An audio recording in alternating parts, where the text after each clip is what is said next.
Hi, this is Natalie Hoffman of FlyingFreeNow.com, and you're listening to the Flying Free Podcast, a support resource for women of faith looking for hope and healing from hidden emotional and spiritual abuse.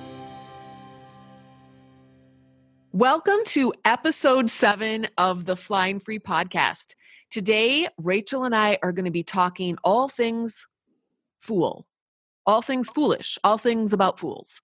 And we're going to be talking about what a fool is, how the Bible defines a fool, and how we can discern whether someone is just behaving foolishly or whether they are actually a true bona fide fool. And we'll also be able to talk about and discern whether or not we are fools. And Rachel's going to talk a little bit more about that in a minute. So I just want to start off. First of all, hi, Rachel. Hi, Natalie. First of all, I want to just start off by saying that telling a little story, because I think it'll just set this whole conversation up. I was in a destructive marriage for 25 years. And I remember I knew right from the beginning that we had a problem. The main problem was that no matter what happened in my relationship, my ex-husband was not able to ever admit that he was wrong about anything. And so, so we never could resolve any conflicts unless I said that I was the one to blame and took the blame and said I was sorry and asked for forgiveness. And so that kind of cycle just was going on and on for many, many years.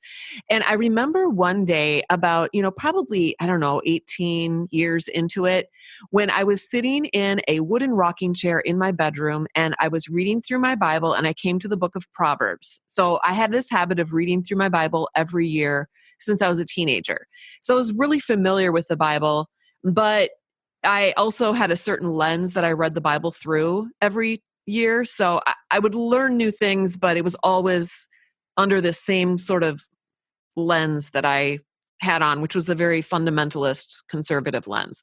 Anyway, I got to the book of Proverbs and I started reading, and I realized that every time it was talking about a fool, that it was describing this thing, which was that they could never admit that anything was wrong, that they were wrong about anything. And I don't know why. I think maybe I had seen it before, but I just never, I really was in a lot of denial about the seriousness of my situation. But I think I realized then, it hit me in the stomach that I was actually married to someone like that. And I even wondered, though, if I was a bad person for actually even thinking the thought that my husband, who I was called to respect and honor and think well of, believe the best about, was a fool. That thought ran through my head. I felt guilty that thought ran through my head, and I felt like I was a bad person. And yet I did start underlining all of those passages in Proverbs that described a fool. And I started making a list in my journal of all those things, and realized with horror that no matter how guilty I felt or how bad I felt that I was having that thought, there it was in black and white in front of me. And maybe I wasn't the one having that thought. Maybe that was actually how God defined my husband. And that made me sad and also a bit terrified. Like, what am I going to do with this? So that is when and actually shortly after that, how God sometimes brings a lot of things together at one time. It's like he's trying to get something in front of you and give you a message. A friend gave me the book, Foolproofing Your Life by Jan Silvius. And I had never seen that book before or heard of it before, but I started reading it and realized that, yes, indeed, that was the situation that was going on. And now I had to try to figure out what to do about it. So, Rachel, did you have an experience like that, or when did you start?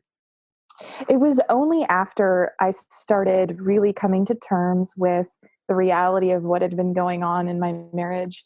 And then I went to Proverbs, and it was so validating to see it there. And I had never had the courage, I don't think, to step up and think in my own mind that this was what was happening, because I loved and I love my ex-husband so much that I didn't want to think badly of him. Like you said, I didn't want to believe that this man whose reality I lived in, and who, seemed so wise and always had an explanation for everything, could actually be so incredibly foolish. And actually the most dangerous type of fool, which is the willful fool, someone who knows better, but continues in being proud and not open to correction and unwilling to learn. So it's been very validating to go back and see that God has so much to say about relationships and different types of people, and advice to give about who to avoid. And it's not only the Ephesians 5 and 1 Corinthians verses about marriage that apply and give us guidance about life. There's actually guidance about life and relationships and people and evil throughout the entire Bible that we can apply and glean the principles to and apply them, even though we don't live in Bible times anymore. Yes. So yeah, it's been quite a journey. I'm still learning about what it looks like to avoid fools in my life. Right. Because there's a reason why there's a whole book in the Bible that talks about fools over and over and over and over again. And it seems so distant. Like I wasn't ever really able to see how it applied. It was like, oh, those are back then. I just never made the connection that this was actively speaking to me and applied in my daily life here in this modern time. But actually, there's these types of people that have been around for as long as there have been people. Right. So being able to glean the truth and the kernel of wisdom there is so key. Okay, I have a question for you. In Matthew 5:22, it says, "But I say to you that everyone who is angry with his brother will be liable to judgment. Whoever insults his brother will be liable to the council, and whoever says, 'You fool,' will be liable to the hell of fire." What do you think about that? So this is, I think, one of the verses where someone like myself with a very perhaps even overactive conscience that was cultivated by living with a fool, one who constantly tells you that you're stupid and you've got bad motives, etc. This was a verse that really pricked me, and I felt condemned because I don't want to go around accusing other people of being a fool. Jesus really warns us about that, doesn't he? In this verse, it's pretty clear. Right. We're not supposed to judge people. And he's the one that judges rightly. So yeah. So how can we use his judgment instead of what he warns against? And I think it really, what Jesus is saying in that context, this is the Mount. He's really calling the Jews of that day to task because they were so focused on outward appearances, and they were, always following every stroke of the law, is what he said. And he was calling them to pay attention more to their hearts instead of every single tiny little outward action, because their hearts were so far from God. And so I think what he's warning against here is just going around and accusing people falsely and trying to maybe control them or condemn them. Actually, I think what you could say is he's warning against verbal abuse. Don't go around and call people falsely what they're not. Because even if we come to the point where we realize that our husbands are fools, I don't think it's probably the best course of action to storm into the next room, where he is, and start screaming at him that he's a fool. That's not the wisest decision to make, right? That's not, that doesn't show that our hearts are actually loving towards them. So we can choose to love, even if we do come to the very sad realizations that the people that we chose our life to spend our life with are fools. Right. So, I'm sorry. I was going to jump in and say, even the story in the Bible about Abigail, who was married to, the Bible identifies her husband as a fool, Nabal. Yeah. Mm-hmm. And she doesn't, the Bible doesn't talk about her disrespecting him or verbally abusing him and calling him the fool that he is, Mm-hmm. but she does disobey him, Mm-hmm. does stand up and do what's right, even though he, in his sheer and utter foolishness, tells her to do what's wrong. Right. She does what's right in the face of what he does.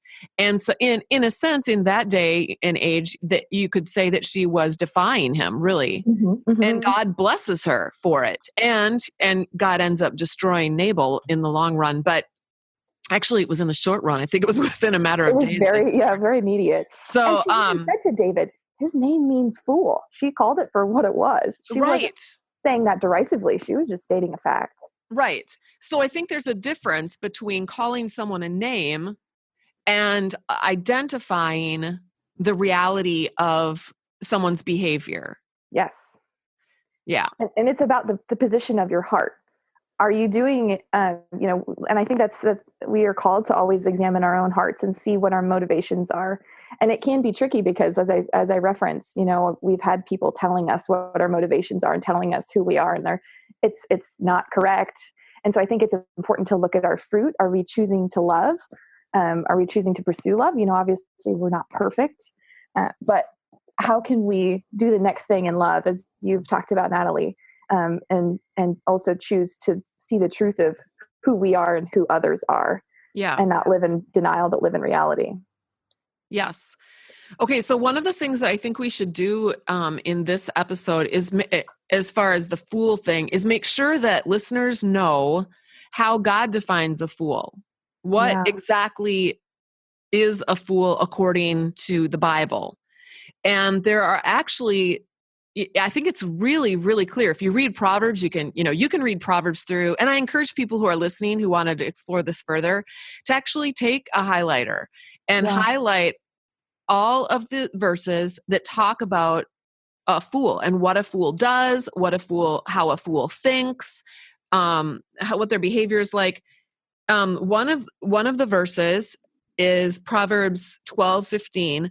The way of a fool is right in his own eyes, Mm-hmm. but a wise man is he who listens to counsel. So a fool, because they already believe that they are right about everything, why would they listen to anybody else? Yeah. Everyone else is wrong and they're right. And this is one of the ways you can tell. Now, this is not to say that whenever someone fights for what they believe or has an opinion that's different from yours, that then that makes them a fool, obviously, right? Because everyone has different opinions about things. Yes. How you would identify a fool is someone who chronically, that means over the course of like their lives, Mm-hmm. they err towards always believing that they are right, and they err towards not listening to someone else's counsel. And this goes for a husband-wife relationship. Sometimes I think in conservative circles, we think, well, the husband is always right because of what hangs between his legs. He must be, And Mm-hmm. does this even make common sense? Mm-hmm. That based on Well, your gender? And then does this, like, do we get into racism then as well? Does it matter what color you are? Does that make, does your color determine whether or not you're right? I mean, this is where we go into just total and utter insanity, right? And we're not even being rational anymore. Right. But there are people who actually blindly believe that, well, God speaks to the husband. And so therefore, if the husband has a different opinion than the wife, and it comes down to it, then it's the husband's opinion that's the correct one, and the wife's is not correct. And the wife needs to, it's an example of people adding to the Bible what is not there and failing to accurately interpret and discern the heart of what God's purpose is for husband and wives. And I do want to point out, we talk about Abigail and Nabal and how Abigail defied her husband because he was a fool. Well, there is an example in the New Testament of a wife who did not defy her husband when he was choosing to lie to the disciples about his gift of this land. It was Annas and Sapphira. And so what was the price? He died, and then she died because she was committed to his foolish ways. Yep. So I think there's a pretty stark example of how God sees this. And we need to think about that really carefully, because there is so many ways to get tripped up here, right? Right. And start believing and start adding things and start acting like you can be more holy if you add things. Well, guess who did that too? That was the Jews, the Pharisees, and the Sadducees of Jesus's day. They loved adding things so they could be more holy. Let's avoid that trap. Yes. Okay, so a fool doesn't accept feedback. Yep. They don't take feedback. And that doesn't mean that they never take feedback. I know that some men or women, for that matter, they are picky about who they'll take feedback from, but for the most part, they resent feedback. Especially if you're coming to them and you sit down and you say, this is the way your behavior is affecting me, and it requires, a significant turnaround, repentance on their part. In my experience, there's always going to be some excuse, and then turning around to say how I'm demanding too much or expecting too much, and I'm the one with the problem. Yes. So, yes, shifting the blame back on you. Right. So it's marked by a significant amount of pride. There's no humility, not hardly any self-reflection. They maybe say they are, and then they always come back with, "But you're the one who's wrong, and I'm the one who's right because of this and this." Yes, and hand in hand with that comes a lack of compassion and understanding for another human being's experience. Right. Which, does that sound like Christ? Was Christ? Yeah. Did he just have a really hard time empathizing with the experiences of other people? No. His compassion was so beautiful. He looked at the people. It says in one of the Gospels about how Jesus saw the crowds, and he was just overwhelmed with compassion for them because they were weary, like sheep without a shepherd. And that is love.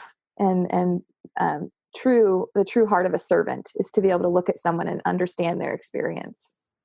Yes. Okay, let's look at another verse in Proverbs here. Proverbs 18:2 says, "A fool does not delight in understanding, but only revealing what is in his own mind." Mm-hmm. And Proverbs 18:6, "A fool's lips bring strife, and his mouth calls for blows." Yeah. I thought that was interesting because there were times when the things that came out of my ex's mouth caused me to just want to pull my own hair out, but it caused me to feel a great amount of animosity and frustration and just wanting to react and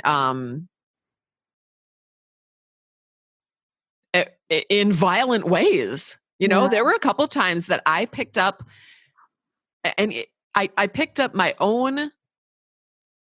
Well, twice I did this actually, several years apart. But one time I picked up a teacup that was important to me, and I threw it across the room against the wall, and it crashed into a million pieces. Yeah. Because I think in my mind, I wanted to show him that this was so devastating to me that it was worthy of breaking one of my teacups. I think I was trying to get his attention. Yeah. Well, your words had failed. You had said the same things over and over and over again. It was like talking to a brick wall. Right. Right. So you're trying to get his attention. Right.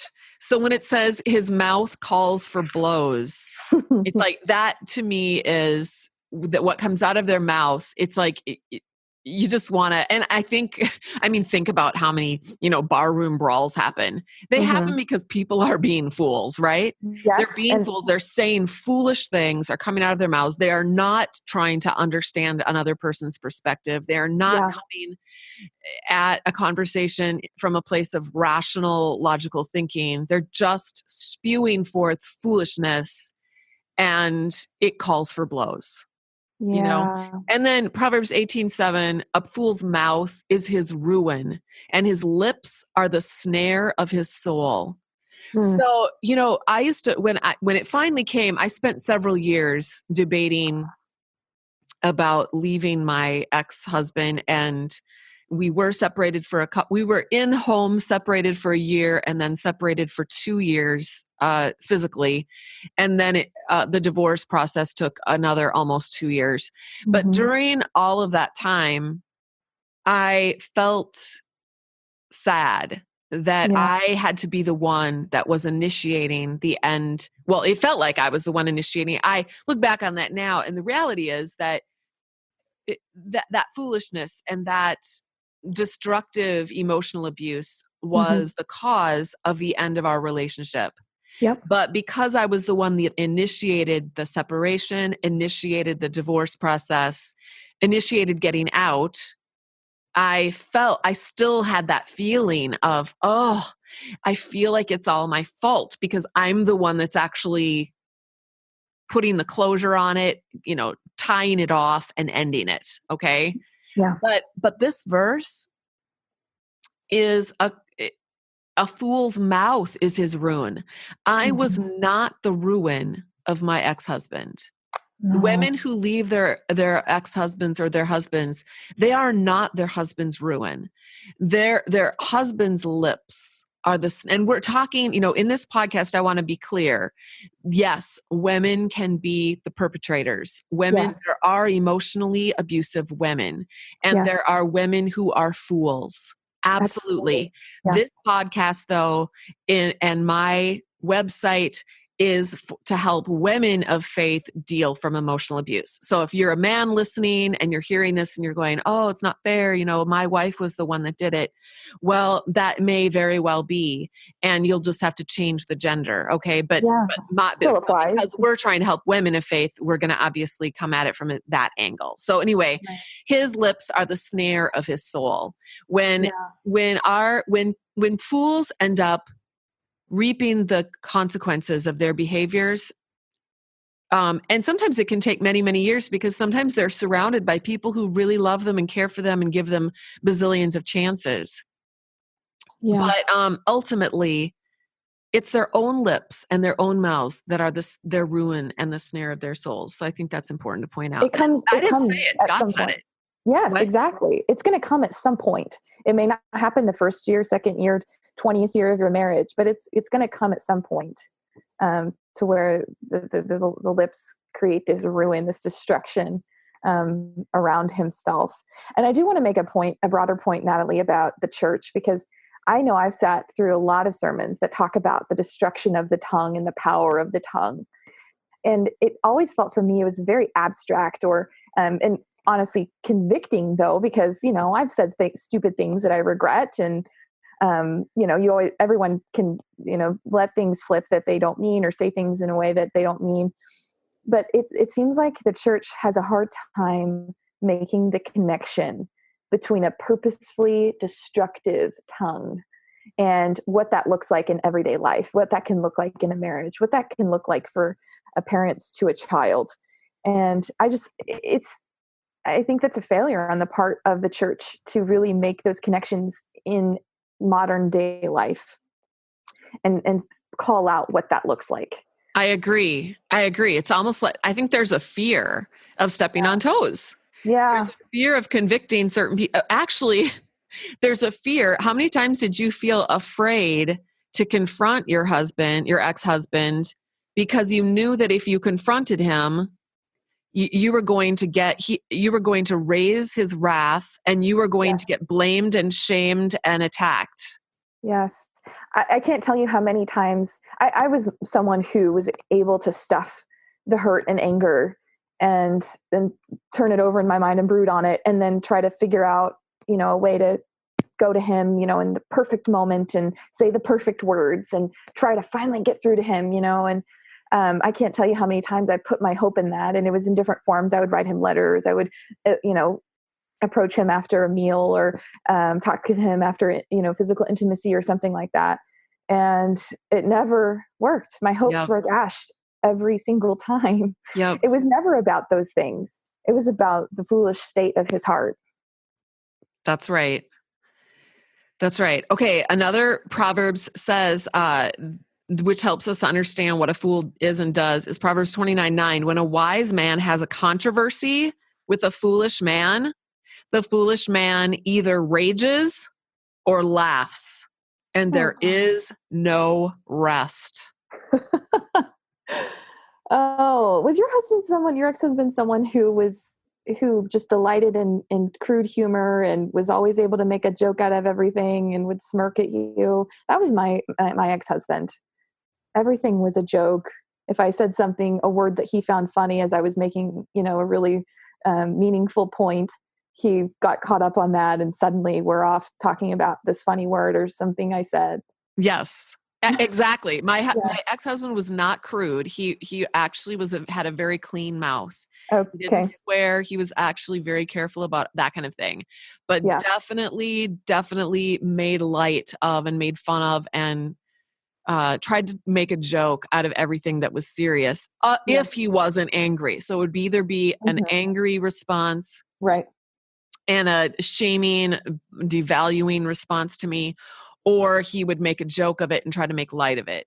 Yes. But either way, you felt devalued and dishonored as a human being. You felt dehumanized, really. Right, because they're not recognizing your experience. They're ignoring what you're saying. Um, it is. I can't think of. There's almost really no words for what it feels like. To just sit there and have prepared in your mind and wrote down notes to bring to them, and to see them react in such a lighthearted, dehumanizing way. It's soul crushing. Right. It really is. I've seen that happen too with these men, and talk to other women where they do this to their kids. Their kids come to them and they make fun of their kids or laugh about something serious. And it's devastating to children when a father does that. And the thing that my ex-husband would say if I would call him out on that is that my sense of humor was really poor. Yes. And Yes. I tell you, you and I, Can't you Natalie, take a we have joke? wonderful senses of humor. That is so far from the truth. And we Right. can laugh at ourselves. We don't take ourselves too seriously. Right. But there is a time to be serious and to take things seriously. And Romans 12 talks about laughing with those who laugh and weeping with those who weep. It's empathy. Right. It's what we're called to do as Christians, and it is such a failure for them to continue to just make light of it and to dismiss it and to act like you're so silly and you just don't have a sense of humor and you don't get it. Yep. Proverbs 26:11 says, like a dog that returns to his vomit is a fool who returns to his folly. Yeah. And I mean, and how many times did you feel like you were going around in circles and it was the same thing happening over and over and over again? Yeah. And I think this is for the women who maybe are separated or who are looking for change in their husbands. I think that's why it's so important to make sure that if there is any change, that it is over a long period of time, because they may be able to hold, to put on a cloak of seeming like they are changing for a little bit, but they can't do it for a long time. They probably will return to that vomit at some point, whether it's 3 months or 6 months or a year. Right. So I think it's really important to see that consistent change over a period of time. Yep. Here's another one. Proverbs 27:3 says, a stone is heavy and sand is weighty, but the provocation of a fool is heavier than both of them. Don't we know that? I don't think people on the outside, people who do not live with this kind of provocation on a regular basis, they don't understand the heaviness, the weight of that burden. It's huge. And it really, I felt like I was obsessed with, this was the problem that I had to try to solve for years and years and years. The problem of what to do with the constant provocation that I was under. Yeah. He, oh gosh, it just, even now as I'm sitting here, like I can feel the way just thinking about it makes my brain go staticky. Like, Yes. you're trying to figure it out. You're trying to find some edge, some toehold of getting through and making a difference and finding a solution because you love your family and you love this man and you want this to be okay and solve this problem together because that's what we're supposed to do. We're partners, and it's overwhelming and it defies description. Yes, it does. People who are listening and do know what we're talking about, they're saying They're nodding right now. amen right now. Yes. Proverbs 13:20 says, "He who walks with wise men will be wise, but the companion of fools will suffer harm." And the actual Hebrew for the word companion means he who grazes in the same pasture with. So he who grazes in the same pasture with a fool, and the word fool translated there means stubborn, dull, and arrogant, will suffer harm. And that word translated or means destroyed. So if you graze in the same pasture with, meaning if you live with somebody, that means you're eating, drinking, living, moving, breathing with someone who is stubborn, dull, and arrogant, you will be destroyed. That's what that Proverbs is saying. You can't get more clear than that. No, no, you can't. And I'd like to say too that, I've said this in other places, but I heard this from the church that excommunicated me. They didn't believe that emotional abuse was a thing. They kind of poo-pooed it. Oh, that's ridiculous. Right. No. Yes, if you were getting black and blue eyes and your arms were getting broken, and then we would understand what was going on in your life. But you certainly are not. That is not what God says. God says here, the Bible says that people who are living with fools will be destroyed. They'll be destroyed. And that's a serious thing. Destruction happens it doesn't just happen. We aren't just physical bodies. We are spiritual beings and we are emotional beings and we have brains. Your brain actually, people who are emotionally abused, their brains actually, I think we talked about this in a different podcast. They've done images of brains of people who have post-traumatic stress disorder and brains that have been on drugs. And their brains have in the same areas of their brains are actually damaged. So it does it is a physical abuse. It physically affects your hormone balance. It physically affects your endocrine, your immune system, your blood pressure, your brain function, all kinds of internal organ issues can occur because of constant stress of living with someone who is a fool. Yeah. And someone who refuses to see that and really think about this problem is being foolish themselves. They're not looking at things with wisdom and discernment. They may have pride that's preventing them from wanting to see the truth of this. And pride is, I think, and obviously that's a big characteristic of a fool, but it is so devastating. I think that's really at the core of what all of this is pride and refusal to see the truth and to humble yourself to experience what someone else has gone through. Yes. In fact, that actually is a perfect segue into the next verse, which is Proverbs 14:7. Leave the presence of a fool, or you will not discern words of knowledge. And I really believe that there were people in the church that excommunicated me who, at the time that they were working with me, I was working with them. They, I didn't want to believe that they were also fools. But I realized later that they were. Looking back at the way that they handled the situation, they were also foolish. So they were actually rubbing shoulders with fools. They were defending fools, and they were also foolish. And it says here to leave the presence of a fool, or you will not discern words of knowledge. When we hang out with fools, they rub off on us. We can Mm-hmm. become foolish ourselves. Or I think part of this too is we become fuzzy headed. Like Mm-hmm. you were talking about, it makes your brain go, bonkers. Staticky. Yeah. Yeah, staticky. That was the word used. Mm-hmm. You can start things start fritzing out because there Mm-hmm. are disconnections that start happening. Mm-hmm. Fools will do anything they'll twist words and do crazy mental gymnastics Gymnastics. that cause you to actually start fritzing out inside. Yes. And it's hard then to unravel the logic because there is no logic there. It's not a Yeah. rational. You've entered into I always used to say, I used to call it the Twilight Zone, or Alice, and I would say I'm Alice in Wonderland. Mm-hmm. I'm like, where I'm in a place now where logic does not count. You can't have a rational conversation. Everything is twisted and upside down.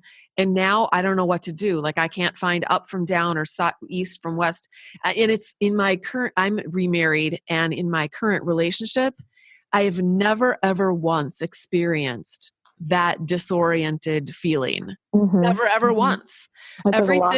Everything is rational and logical and normal. And it's a beautiful thing. That's like a normal relationship. Yeah, it is beautiful. And I think when our eyes are open to what fools look like in our life, it can be overwhelming because you start to realize this person, maybe not your husband, but like you were saying, your church leaders that you realize were foolish. It can be overwhelming because these are people that you've trusted, you've loved, you've done life with, and you wanted them to be the person you wanted them to be, someone that godly and walking with the Lord, etc. And so it really requires you to take people off the pedestal of God in your life and really look to God as God and realize that every single person, no matter how righteous they may seem, what kind of, how well they can twist logic or make their points, they may be foolish, and you've got to act accordingly. And Right. it's painful. It is painful. It is. It is painful. There is no easy way of dealing with a fool. But let's actually talk a little bit before we close about what we can do if we are exposed to a fool, either in our workplace or maybe even I had a couple of friends that are no longer friends of mine, but that once I started learning about this stuff, I realized one of the reasons why I kept butting heads with them is because they had all of these earmarks of being a Mm-hmm. fool. Mm-hmm. And so anyway, so what do you do with a fool? One of the things and let's look at the Bible. What does the Bible say?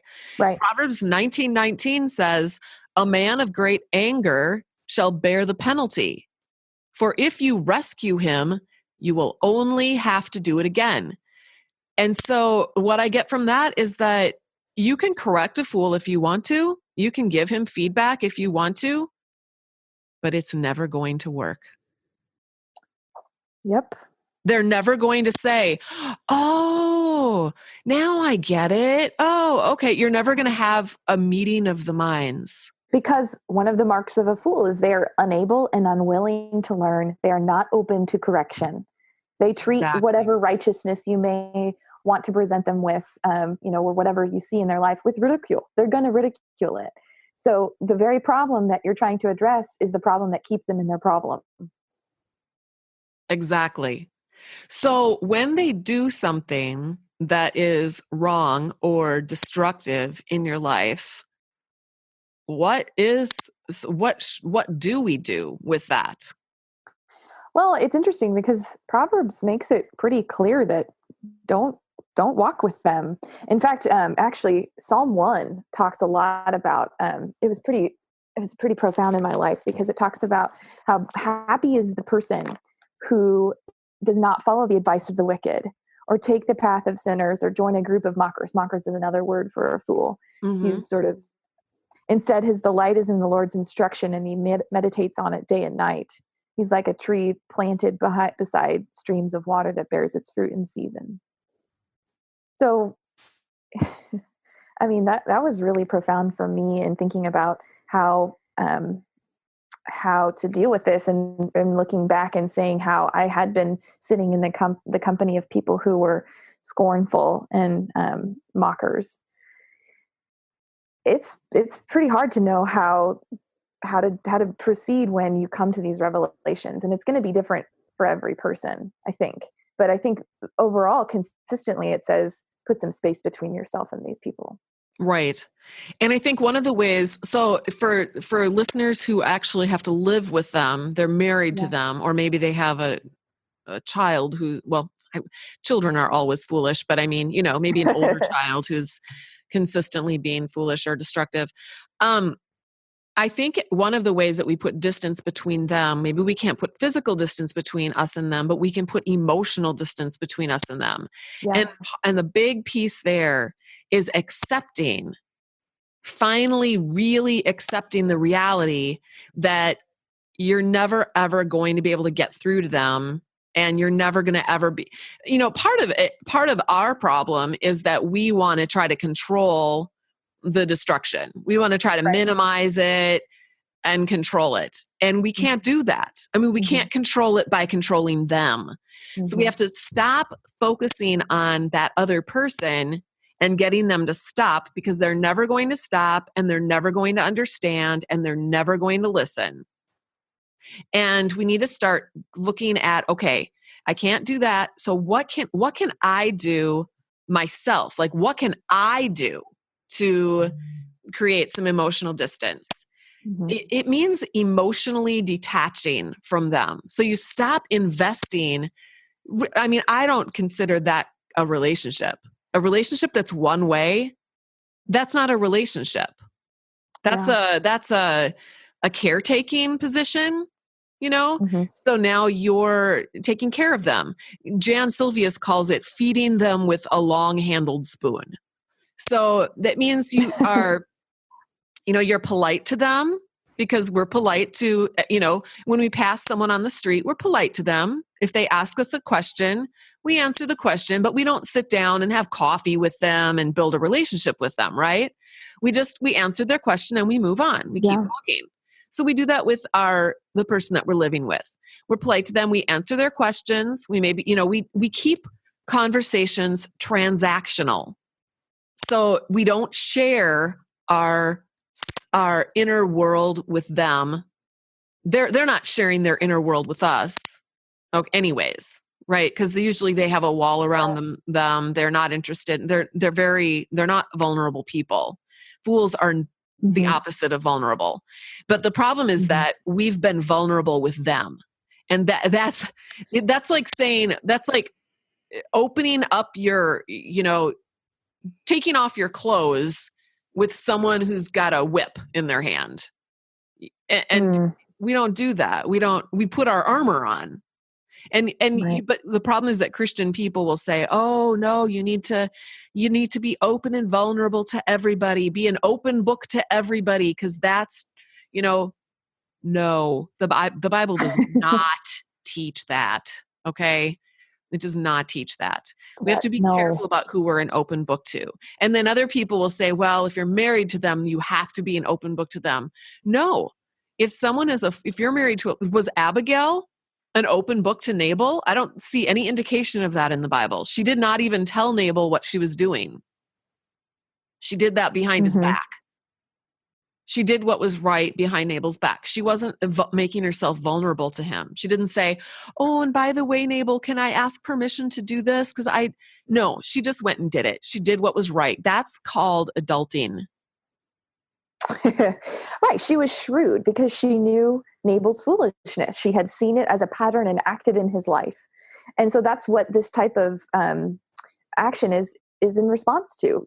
People, we're not saying like, if you just get married, don't open yourself up if your husband is a good man who is vulnerable himself. But this is in response. This is, being wise with your actions and stewarding your life appropriately in response to the environment around you. Right. Jesus was not open with everyone. He was very reluctant to, reluctant, maybe not the best word, but he did not tell people that he was the Son of God immediately. The first woman he ever told was the woman at the well, that he was the Messiah. And other people he revealed it to as time went on, but he was not vulnerable to all these other people who were crowding around him. Right. One other thing too that I think that we can do that obviously Christ did is always speak the truth. And that means speaking the truth to ourselves. So maybe we can't speak the truth to them, although I think we can. I think we can, when they've said something that's not true, we can speak the truth. Actually, this is what happened. And then we walk away. We don't get into an argument. We don't defend ourselves. We don't get into it with them, but we speak the truth for our own benefit and also because it's right to just speak the truth. And I wanted to close with a quote actually by Jan Silvius, if I could. And then we should probably go because we've gone over our time. Although I think this has been a great conversation. Jan writes, with the idea of letting go, just finally surrendering to the reality that this person is the way that they are and there's nothing you can do to change it.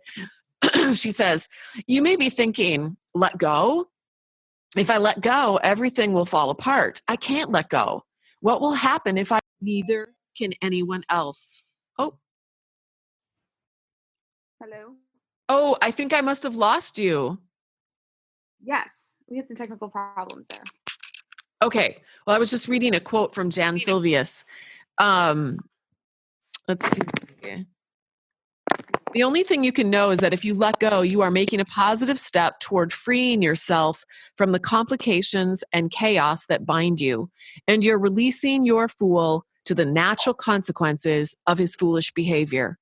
When you see the source of your problems and are willing to admit that only God can change your fool, you will have stepped out of denial into reality where only God can work. By letting go, you remove yourself from the fool's realm of influence and you give up responsibility for your fool. It is a conscious effort on your part as well as an act of faith. If you will determine to remove your fool from the center of your attention by detaching and leaving him in God's hands, then and only then will you see what God can do. So I just thought that was, now back when I read that book, I was not thinking about getting a divorce. I was actually, just trying to figure out how to live with mine. But, and I suppose I was thinking, well, hopefully, if I let go, then maybe my fool will change, but that's actually not how it works. Your fools don't change. That's what makes them a fool. It's one of the reasons why they are. I mean, it's just one of the, it's like a pig has a snout, it's always going to have a snout, right? It's not going to, if you finally surrender to the fact that a pig has a snout, that doesn't mean all of a sudden the pig is going to grow an elephant nose. It's always going to have a snout. And a fool, just because you leave a fool in God's hands doesn't mean the fool is going to change. They're always going to be a fool. But now can a miracle happen? Yes. Miracles do happen, but they are few and far between. And God does not force people to change. He invites change, but usually foolish people don't want to, and they refuse. Their hearts are hardened. Yeah. Exactly. They have hard hearts. So I would just end with this by saying that if you do surrender your fool to God, don't expect your fool to change, but expect yourself to begin an incredible transforming change that will actually ultimately set you free. And that is why we call this flying free, because that's ultimately what we want to be doing, right? And we're the only ones we can control. That's right. The fool and their soul are accountable to God, just as we are accountable to God. Yes. Okay. I think we're going to stop there. Thank you for joining us, and we will see you next time. Bye. No, fly free.